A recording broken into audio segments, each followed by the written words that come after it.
How to turn on or off Wi-Fi only download on Netflix in mobile phone. And okay guys, here in your mobile phone, go to Netflix application. Here in Netflix homepage, you can now select the profile you want to use. So for example, I use Richard profile. Here in homepage of Netflix and Richard profile, okay, tap the My Netflix on the lower right side on your screen. And after that, tap the three line on the upper right side on your screen. And now you can see the pop-up below. And tap the app settings on the pop-up. And now you can see here in app settings in download section the Wi-Fi only.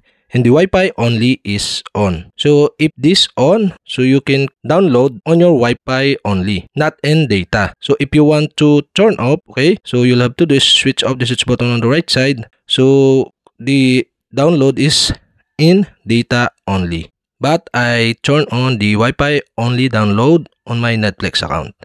And that's it. Okay, we have successfully turned on or off Wi-Fi only download on Netflix account in your mobile phone. And okay guys, if you have a question, kindly comment below. And don't forget to hit the subscribe button and the bell to notify you if I have new video. Okay, thanks for watching.